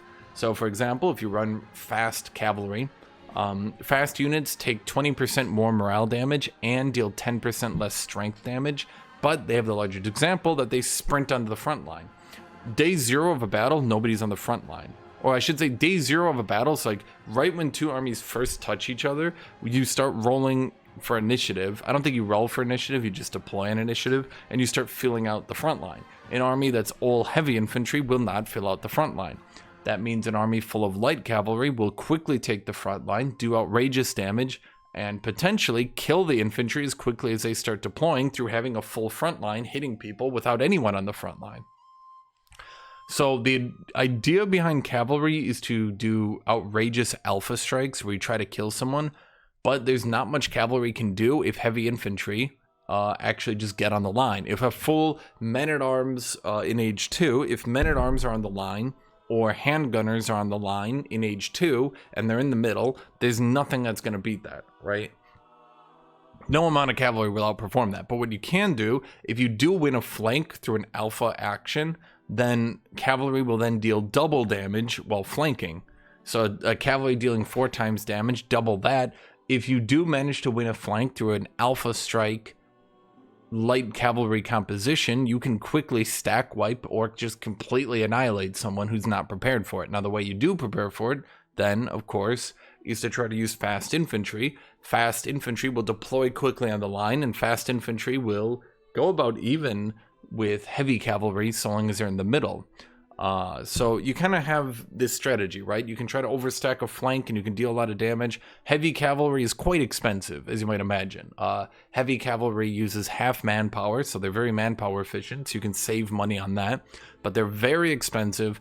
Getting them wiped out through trying to fight line infantry is just not a good idea. You don't want to be fighting line infantry, heavy infantry. You don't want to be fighting those in the middle with heavy cav. That's a total waste of resources. But on a flank, that could be good. And that's why I kind of like EU5's mechanics, because they took EU4's mechanics and kind of thought about them and were like, how can we take this simplified system and actually try to make it more engaging? So even if you have like giga infantry combat, you're playing Sweden, Teutonic Order, right? If you have giga infantry combat, you would still then want to split your army up to maybe have 10% fast infantry, just so you don't actually get sprinted out of a battle, because that would be not a good thing to do. You don't want to get your army wiped. I have done a handgunner army. I made my entire army handgunners, and they got stack wiped by levies because handgunners deploy slowly. I just didn't really think how slowly they are. Very slowly, in fact. The levies literally stack wiped them because they all died before they could even get into the battle. And then once they had nobody on the front line, it ended the battle, which stack wiped them. So yeah, you don't want that really to happen. Do you anticipate more or less skill expression? I would say more, but I haven't really seen it. It could just be that at the end of the day, everybody just rolls fast infantry with line infantry. But I do think that there's enough disparity between the two, especially when we talk about technology. Because when you think about the technology, and there's technology trees, right? It's not just like pick Mil Tech 4, Mil Tech 5. That's not what you do, right? You go down a tree. So when you go down a tree, there could be different paths you do, where, for example, in Age 2, it's really easy to get crossbowmen. But getting to heavy cavalry is much further down the tree. Getting to light cavalry is further down the tree. Crossbowmen and handguns are pretty early on. So right as you reach Age 2, you might just sprint to crossbowmen to upgrade your fast infantry, and you might just do a pure fast infantry stack. And now that you have pure fast infantry at Age 2 quality, you might just be able to knock someone out of the game before they can get down to men-at-arms. Age 2 is unique in that there's actually 5 unit types, as you might have heard me saying. There's men-at-arms, crossbowmen, handgunners, light cav, heavy cav. Handgunners deploy slowly but do more morale damage. Men-at-arms deploy at regular speed but take less strength damage. So if you do get later into the game, and you get deeper into Age 2, men-at-arms will just generally be really, really, really good, basically unbeatable in Age 2, because full-plate armored wearing infantry aren't really going to lose too much if they actually can get onto the line. But you would want some crossbowmen, those are your fast infantry, to sprint onto the front and at least hold the battle for a second so that your men-at-arms can actually get onto the battle. Now, of course, as time goes on, you will get technology that makes it a bit easier to deploy. I think combat speed will go up. Combat speed is how fast you deploy into the front line. You can also get more initiative. So 20% more initiative is obviously going to matter for some armies more than others. Because if you're trying to do full line infantry, which I wouldn't recommend, but if you are, 20% initiative takes you from 1 to 1.2. 20% initiative, if you're trying to do full light cavalries, you know, it's going to take you from 7 to, what would that be, 8.4. So 8.4 initiative versus 1.2, and you start to see, I think I did that math right in my head. You can start to see that if you rush to the initiative tech, you could maybe then try to get an advantage. So if you rush to light cav, rush to initiative, and you don't go at cannons, because cannons are on the other side of the tree, you could skip cannons, and maybe you can't beat forts, but anyone touches you in battle, and you can blow them up on day one, right? So for skill expression, I definitely think there's a lot more things you can do. Think of the tech tree in a lot of ways like idea groups. Each time you do go to a new age, you can choose to get mil, admin, or diplo techs. Generally, it's either going to be admin to build up your country or mil to get more options for military quality. Shocking, I know. You can also go diplo. Thus far, I wouldn't really recommend it. Supposedly Diplo was like outrageously overpowered and everybody just chose Diplo at like every age. So to give you an example here, in age 1, your admin techs can be things like proximity cost reduction. It can be things like, I don't even remember. It's like the big one is proximity cost reduction. So you can have a bigger nation and have a better economy. The things in mill quality are like 10% cav combat, some levy combat, double army tradition and prestige from battles. So if you go into the mill ideas, you can get better cavalry. If you go into the admin ideas, you can have more economy. You get the idea here, right? Now, all normal techs everyone can get, but at each age you do choose a tech group. So for example, diplomacy in age 2. So in age 1, everyone's got the sage checks, but in age 2, which you reach in again about 20 years, you go in there and you can decide, I'm going to go with Diplo because Diplo gives you the ability to have marches, and it gives you the ability, I think, to have more cultures and maybe more diplomatic capacity. So again, if I'm playing Poland and I can only realistically have control over this area here, maybe I turn Volhynia and Halchia into marches. Now they are like EU4 marches for the most part, so these levies that these marches then spit out are going to be a higher quality and help me out more. But in return, the mill guy gets 10% cav combat, he gets some levy combat, he gets some levy size, and he just goes with the I'm going to mash him. So there are some choices for that, but again, you have to actually research those advantages. You don't just pick the button and you get 10% cav combat. No, you need to path down to get to the 10% cav combat. Now, cavalry do get weaker and weaker as time goes on, obviously, because as we get more combat speed and more ability to deploy into the front line, that's better. Cannons also do into the late game. If we're talking hyper late game age 6, cannons will, for the most part, replace cavalry. Cannons have a modifier called bombard chance or something like that. Right at the beginning of a battle, every cannon, there's no back row in this game, just to be clear. If someone's bringing cannons in and you're bringing cavalry in, your cavalry will absolutely, because cannons take 4 times damage because they have 1/4 the retinue, but they do 3, 4, 5, 6, 8 times more damage throughout the ages, right? So age 6 cannons are just, I mean, right? But cannons have a bombard chance, and I believe the bombard chance is something like 5 again, then I think it goes up to like 15. It's something. What bombard chance is a chance for the cannon to already have deployed on the line day 1 of the battle. So if you have a very large army and you've deployed, maybe you have like 50 retinues of cannons, age 6 cannons have a 25% chance to have already deployed on the front line at day 1 of the battle, which will actually outpace even light cavalry. So long as you've brought in enough of them, right? Now, cannons do, of course, take a lot of damage, but they do retreat then after that 5-day battle start is over. So even if they take damage, they then pull back, other people pull in. So cannons will, into the hyper late game, replace cavalry for the most part, but there is still, of course, as you might imagine, if a nation has cav quality and you've gone with the age 2 cav quality, you can get your cav combat up enough that you can beat up cannons. That's not to say you can't then swap over to more cannon tech late game. A lot of those age 1 bonuses, or I should say age 2 bonuses, are a bit on the weaker side as well. I think that's why the Diplo had to be nerfed, was because it was doing a lot of things that are unique and do scale. But like levy quality, levies get weaker as the age goes on. You don't really want to be using levies in the late game, right? So getting levy quality doesn't really help you throughout the entire game, but it will be really useful in the early game. Cav combat is really useful in the early game, but of course, again, that will start falling off a little bit.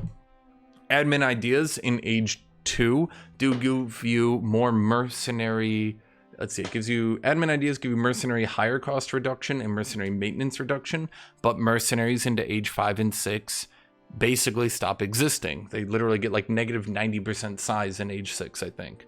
And so you go admin, you can own your country more, you can hire cheaper, bigger, stronger mercenaries, or you go the other side, you make your levies bigger with more quality. Maybe you just run someone down with pure levy quality, right? So yeah, there's some, we'll have to see, because there's going to be pathing through the research trees. There's going to be decisions to make, and again, cav quality at game start, the Golden Horde of 20%, Hungary is 20%, Chengetai is 20%, Serbia is 10%. I have checked this. I do believe France also gets 10% cav quality. I'd have to double check. France gets Ilan in age 2, And then I think they get cav combat instead of discipline in age 3 or 4, something like that. There's not much discipline left in the game, which is why the few nations with discipline can get so silly. So, for example, Shimazu in Japan can get 10, which is what? And then they can also get infantry combat and morale. So they're kind of a big outliner. The Ottomans, the Ottomans can also get cav combat. They can get 20% the Ottomans get 10% discipline, 10% cav combat, and then a unique unit, the Janissary. The Janissary is a unique infantry with, I believe, 10% reduced morale and 10% reduced strength damage taken. So look out for the Ottomans, I guess is what I'm saying. The Ottomans are outrageous in a world where, like, I think Austria has 3% discipline, France has maybe none, nobody else really has any. The Ottomans having 10, ugh. So they have a bit of a rough start early game, but if they actually get going, it's a bit strong. Teutons, I think, have 10% discipline, 20% infantry. Sweden opens with 20% infantry, gets 5% discipline. I think in age 4 they get it's like Helapolita, Kapapolita. It's a Finnish cavalry that Sweden gets. It's unique, I think, in age 4 or 5 maybe. It's just a giga initiative light cav. Like, I'm talking, its initiative is way higher than even light cav initiative. And its whole idea is that Sweden gets these, maybe makes like 10-20% of their army these, and they just sprint to the front line on like day 1 and 2 of the battle, and you're like, holy crap. And they just, like, what you can actually do, by the way, is if you do actually eliminate your entire opponent's fighting force on the front, they're dead. They get stack wiped. So it's not like they can keep funneling in and eventually beat you over the course of the battle, right? No, they're dead. So the Hapapolita, I think that's it. The Hapapolita, they seemingly, even without cav combat, just through giga outrageous initiative, if Sweden puts a bunch of these on the front line, it will, in fact, actually be potentially able for Sweden to just wipe you out. And that's just something to consider. Will the game be playable on launch, or will I have to wait a year like every other Paradox game? I definitely think it's going to be playable on launch, just for the fact that are you going to get infinite time out of this game? No, I don't believe so, but I do believe that you'll be able to play Castile, Portugal, England, Morocco, Naples, Milan, Florence, Venice, Austria, Hungary, Bohemia, Poland, Lithuania, Sweden, Denmark, Muscovy, maybe do a Novgorod run as well. I do believe you'll be able to do all these things, and everybody else I mentioned earlier as well, and you'll have at least a decent time out of it. You'll probably have 3 or 4 nations you like better, and you'll put a bit more time in that. For a game like this, I'd wager you'd probably get about 200 hours out of it before you would really start getting bored. Me personally, I could definitely put more time into this. I just can't right now because I need to make this video so I can potentially get money. Does 100 Years War actually feel like a proper hot-cold type situation where there's periods of peace and reenactment of conflict as historical, or is it just by the numbers, you go at someone until someone wins, so it ends quickly after game start? It does have phases, like the phases of the 100 Years War. Phase 1, Phase 2, Phase 3, Phase 4, etc., right? And when... I mean, it's a yes, it is. It does have hot and cold. I have seen a lot of times that France will like lose a little bit and then come back so hard that they're basically beating up England in between doing the rest of the game. So like they'll conquer a bit of Germany, beat up England, conquer a bit of Germany, beat up England, conquer some of Aragon, beat up England, and I've definitely seen France AI versus England AI. I've seen them do that a bit. It's kind of amusing to me, actually. So yes, we'll see what they do with it, because they're definitely working on a lot of things in the game. I think the 100 Years War is, for the most part, working historically, working as intended, and yeah. Are the army comp mechanics and fronts that they showcased meaningful? Yes. Is it already solved, or is it more complex than it looks? I would say for the most part it's solved in, like, here's a basic comp way. you get some light cav so you don't get pushed off the front line, or you get some fast infantry so you don't get pushed on the front line. And then, so like you could have flanks of light cav, heavy cav, center, because you get a bonus for each secure flank. So left flank, right flank, center infantry will always be best. Left and right line infantry, they will do fine, but I think heavy cav will generally still outperform the flanks. So even a cav nation will generally, unless they're trying to go for pure instant stack wiping, I think even a cav nation will generally want to have infantry on the front line, or I should say on the middle flank, because when you get a buff from this one, and you also have double the regiment numbers, you have to remember that line infantry and even fast infantry will go about even with heavy cav on the front, right? So it just comes down to, like, because remember, heavy cav are doing 4 times damage. They're taking 2 times damage, but they're dealing 4 times. So if your plan is to just kill as many as quickly as humanly possible, you just go pure cav, right? So I guess even just saying that, it might make it seem a bit more complicated. But again, you also have to remember that this is really going through with your technology, because there are points and times where you just might not have age 3 light infantry. Well, actually, no, age 3 is pretty easy to get the light. You might not have age 3 heavy cav, and your heavy cav might just be outdated for a little bit. So maybe it'll just be better for a little bit to detach your heavy cav, sit them on the side for a second, and go use a pure light infantry comp, because you have age 3 light infantry, but you don't have age 3 heavy cav that you've been using, right? This really depends on a lot. Do you think it'll run better than EU4 multiplayer? I think there's no chance in hell it doesn't use more computer power than EU4 multiplayer. I don't think there's any chance in hell that happens. What factors determine if a plague of any kind occurs in a location? So I don't know, actually. I don't really know. Yeah. How does the slavery mechanic works? What types of slave rating are there? What benefits, disadvantages are using slaves instead of peasants? So this is going to be a combination of I don't know, but also I do know. I don't know if there's any disadvantages, but I do know that there are advantages. The way slave rating works, if you're a slave rating type of empire, every province you conquer in war will have a certain amount of slaves sent back to your land. So if you're playing the Ottomans and you conquer land, you'll enslave a number of those people. And that's obviously good for getting slaves out of a province and into your provinces. It's also good for getting them into your main cities and things like that. So far as slavery, they do appear to be peasants / laborers. And I don't think they have any downsides, ? There's also naval slave rating, but I haven't played Tunis. I do know Tunis has a unique advancement that gives them naval slave rating. Maybe Morocco gets it as well. I don't know. But I don't know how that one works. So I can't say. I haven't personally played it yet. There's a lot in this game. There's a lot in this game, okay? How do I int whatever country Tornado Watch is playing in a multiplayer setting? You go Bohemia and you know CB them day 1. I don't think anybody lives through that one. Do peasant republics have any special mechanics? Not really. They basically just hyper buff your peasants and debuff everybody else. I think you could do a run on a peasant republic Florence.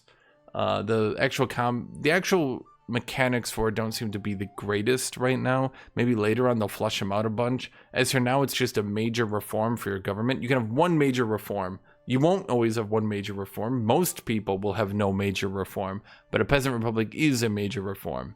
And I mean, it's like, for example, you can't have a peasant republic revolutionary government. Sorry, everybody. But maybe in the future they'll flush them out, but there is Frisian Freedom that starts as a peasant republic, and there is Florence that can be one. But other than that, yeah. What is the primary mechanism for extracting value out of colonies and overseas territories? And it doesn't look more fun to colonize than EU4. I haven't gotten to colonization yet. Again, I got 110 hours into it, and I'm just starting to figure out how to play through the early game. How well developed, flexible, transformative are the landless society mechanics?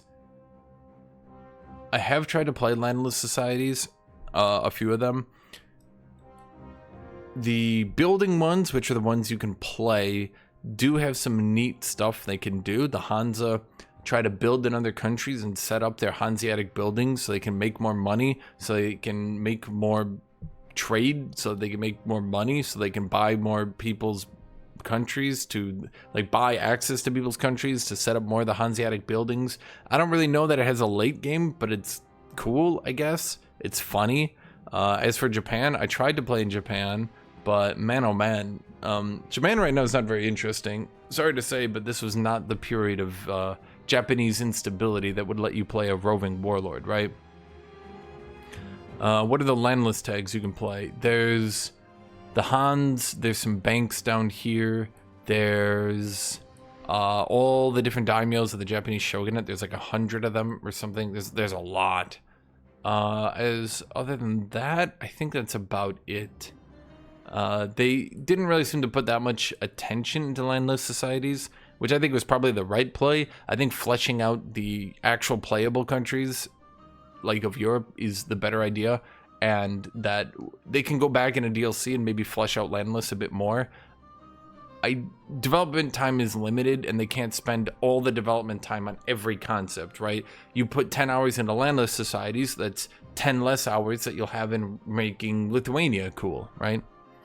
How have the playtest felt with the control autonomy changes? Does it feel more reasonably simulates conquest and integration to be more contingent on a variety of factors? Yes. Basically, if land is close to your capital, it's good. If it's not close to your capital, it's bad. Getting a casus belli, because in this game you don't just get free casus bellis all the time. Early game, mid game, even you don't. You have to ask your parliament for one. That's every 5 years. Even your parliament, whether or not your parliament passes its declaration, because you have to lose 50% of your chance to succeed to get a casus belli. So let's say you get your parliament to 100%, then you get a casus belli, it's 50-50.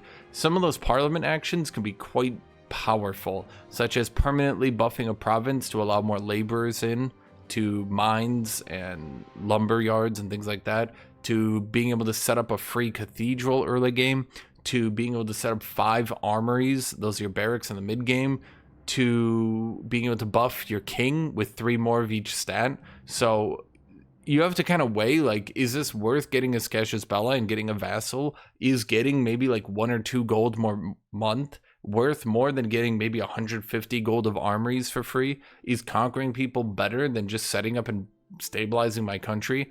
Integration takes a very long time. We're talking like 10-15 years. So even if you conquer land and you start integrating it, like, you might not see those rewards for quite some time.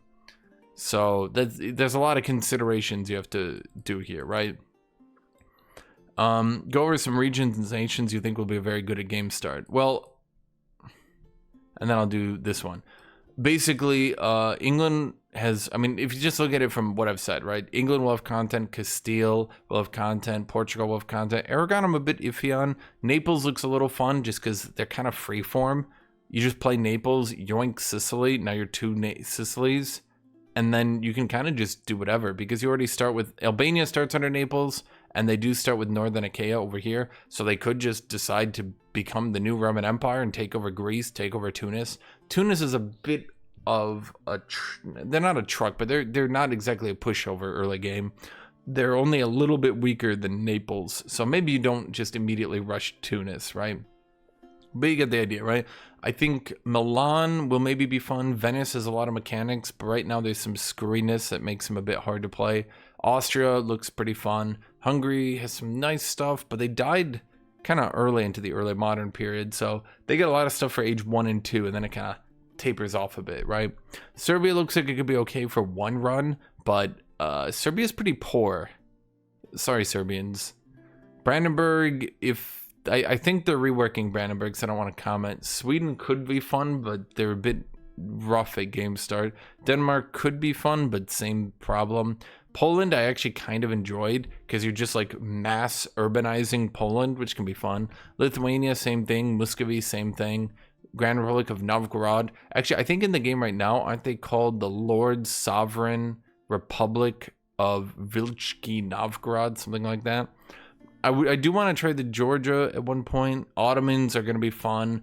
Byzantines don't really seem like they launch with that much content. Like, they have content, but they just don't launch with like that much content. They have advancements, they have unique units, they have events, but for the most part, I would say they're basically like, they're there to be killed by the Ottomans, right? Wait till their DLC. They're gonna flesh them out, but like, you have to remember, the Byzantines died. They died real early. They are not relevant slightly to the early modern period. Mamluks have a good bit of content. It kind of is like Hungary though. Starts off, tapers out a bit. Eventually start running out of like things that it's gonna pop up because they died. Ethiopia, maybe probably not. Vijayanagar has some cool stuff. Khmer has a very little bit. I'm not sure I'd recommend them. Delhi has some cool stuff. Wan into Ming has some cool stuff. I'm hoping Ming gets more content. I looked a little bit into them. It didn't look like they had that much, but I know the Chinese player base for this game is quite big. For the creator Discord, they actually set up a Chinese part of it. So I have to imagine Ming's going to have more content than I saw, or maybe I wasn't seeing all of it.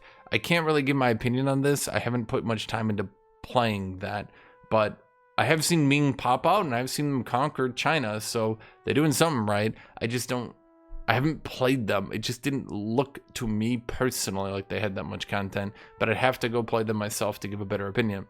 So yeah. How do the consequences of the Black Death differ? Let me try that one more time. How do the consequences of the Black Death differ across different nations of EU5, considering such factors as geographical location, military strength, and economic structures? How do these effects compare to the real-world consequences of the Black Death, which had varying impacts on countries like England, Italy, and France? So I did look into the historicalness of this. They do have an option to like close the cities. That seems to be what Milan did historically to avoid most of the Black Death. They just pulled up their drawbridges and were like, get out. And they boarded people into their houses. Have you ever seen the memes of like horrible mistreatment of plague victims? A lot of that is actually what Milan did, the actual city itself. That's because the people in charge, I believe the Visconti family, had almost total control of the city, and they basically just blocked it from everyone. And they only took like 10% casualties from the Black Plague. There is an option to isolate the cities. It has varying degrees. It's not as good as it did historically, but it has varying degrees of success. Rural areas tend to take like 33% casualties. Urban areas tend to take like 50% casualties. It can get a bit rough, right? Your geography, Europe tends to get hit no matter what, which is rough. But I've seen the Mamluks not get hit at all. I've seen Delhi not get hit at all. I don't really like the randomness of like Delhi could either take 8 million deaths or none at all. I don't really like that. Yeah. So far as what can you do, there are some options to prevent it, but for the most part, you're like a 1300s country trying to fight the plague. Most of the options it gives you are things like jokes, like blame minorities, seek forgiveness from God, seek herbal remedies. Like, you can do these options. They're not going to work, but you can do them to try to immerse yourself. A lot of this game is just trying to immerse you into the time period, right? And I don't think blaming minorities is going to fix your problems, but you could try. It won't. It literally only hurts your nation, but you could try. Additionally, what strategies can people employ to mitigate, recover from the Black Death's effects, and how do these approaches reflect real-life responses to the pandemic, such as changing government, public health measures, or shifts in economic practices? How do players' decisions in EU5 align or diverge with real-world societies adapted to the social, economic, and political challenges posed by the plague? But I think that's the thing. You can, again, just straight up choose blame minorities. I think they call it find the culprits or something like that. And if you read into the text and everything, you realize that you're just blaming minorities, that's all you're doing. It doesn't benefit you at all, but it's kind of a timely thing to do. It's just like of the time. Yeah, it's kind of what people would do. It gives you a bit of stability because it makes people feel better, but then you get debuffed as like you're kind of just hurting your country. Same thing with procuring remedies. The people will be happy because like, oh, he's getting us herbal remedies. But then you actually look at it, it doesn't help you at all. You're just paying to make people feel better. The real ones that do help you are things like pest houses to house the sick in. There are things like shutting down the cities, which have huge, unfortunately, economic downsides to doing that. The more you trade with people who have the plague, the more the plague will spread to you. But at the end of the day, if you're in Europe, you're going to get the plague anyway. So sometimes you just have to be like, look, the plague's coming. There's not much I can do. Let's try to mitigate it, set up some hospitals maybe. But hospitals are very expensive. So not everybody can afford to do that. Even if you could set up a hospital, it might take so much money that like it might not be financially responsible to save people's lives. So far as recovery from the plague, you can try to get more development. Like there's some things you can do to recover from it. Some countries will be better. Some countries will just not be as good at recovering from the plague at all. Poland isn't too hard hit by it. They only take like a 33% pop drop. And because each province, I should say each territory, has a population capacity. So if you look at Poland up here, they're going to have lots of territories. And they can kind of get a lot of population out of them. So I was able to get Krakow back to like 170,000 people, even though I only started with like 50,000. Whereas on Milan, granted it was much earlier in the game, but I believe Milan itself starts 200,000. I dropped to 144,000 because I tried to isolate the city and all that. And even then, like, I couldn't really recover as quickly because I just simply didn't have as much land to have people have sex and then move back into the city, right? So Milan, I was a little bit harder hit. There are some buildings. If a province is particularly screwed, as in I think it's below 5% of its population capacity, you can build a settlement, I believe it is, which is actually designed to be used in colonial areas, but people have found that if you get particularly screwed by the plague, you can actually slap that down in your country to try to get some pop growth back up, because pop growth is based on the percent of the population already there. A settlement will give you 1% more pop growth per month, delete itself once you reach 5% pops, but it can be somewhat useful because your pops will grow, move to the city, grow, move to the city. It'll eventually, you know, outgrow the settlement, but there are some things you can do to try to like mitigate its effects. If you're playing Poland, Hungary, just being really rural will help you out a bit. Some areas like Bohemia, because they don't have many pops, so they have lots of pops, but they don't have much rural area, and they do have lots of towns and cities. Bohemia will be hit hard and not be able to recover, but the Italians seem to suffer the most from this one. They seem to be getting absolutely pounded by the plague. Italy starts out like blatantly the best location to do anything, and by the end of the plague, they're still good. They're just not like, oh my god, levels of good. Okay. So, well, actually, I'm rereading this. Nations think will be a very good spot. Okay, nations in a very good spot. The strongest nations in the game at game start, I believe, are basically probably Naples, Castile, Bohemia.